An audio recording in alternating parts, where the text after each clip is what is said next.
আমরা কমিটেড, বিশেষ করে বাংলাদেশ জাতীয়তাবাদী দল, আমরা আমাদের অঙ্গীকার আছে যে আমরা বাংলাদেশে একটা রেইনবো স্টেট নির্মাণ করতে চাই।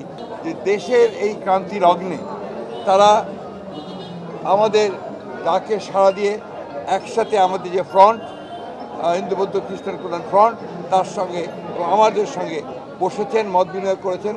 আমি অত্যন্ত আশাবাদী যে কিছু সংখ্যক দুষ্কৃতিকারী এবং যারা রাজনৈতিক দলের নয়, যারা এই সমাজের শত্রু, যারা বাংলাদেশের ইমেজ নষ্ট করতে চায়, তারা যতই চেষ্টা করুক না কেন এই বাংলাদেশের দীর্ঘকালের এইখানে যে সম্প্রীতি সৌহার্দ্য সমস্ত সম্প্রদায়গুলোর মধ্যে, ধর্মীয় সম্প্রদায়গুলোর মধ্যে, সেটাকে তারা ইচ্ছে করলে এগুলো নষ্ট করতে পারবে না।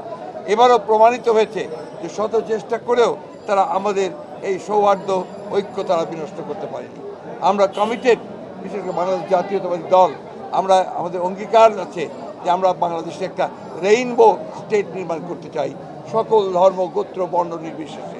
এবং আমাদের নেতা তারেক রহমান সেই কথাই বিশ্বাস করেন, সেই কথা তিনি বলেন।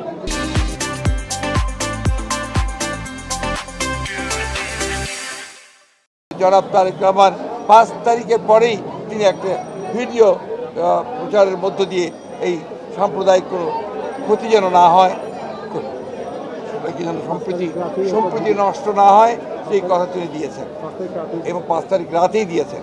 এটাতে এবং আপনারা দেখেছেন যে শেষে আমাদের কিছুদিন আগেই দেশনেত্রী বেগম খালেদা জিয়া তিনি যে বক্তব্য দিয়েছেন সে কথা পরিষ্কার করে তিনি বলেছেন যে প্রতিশোধ নয়, প্রতিহিংসা নয়, আমরা আসুন আমরা প্রেম ভালোবাসা দিয়ে একটা নতুন সমাজ গড়ে তুলি এবং সামনের দিকে এগিয়ে যাই।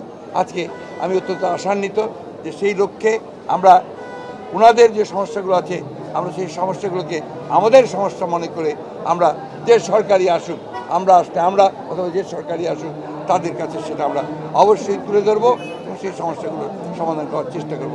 আমরা বিশ্বাস করি 1971 সালের যে চেতনা নিয়ে বাংলাদেশের গণতান্ত্রিক একটা রাষ্ট্র প্রতিষ্ঠান স্বপ্ন নিয়ে আমরা এই দেশকে স্বাধীন করেছিলাম, 24-এর এই বিপ্লবের মধ্য দিয়ে সেই চেতনাকে আবার প্রতিষ্ঠা করার সুযোগ এসেছে।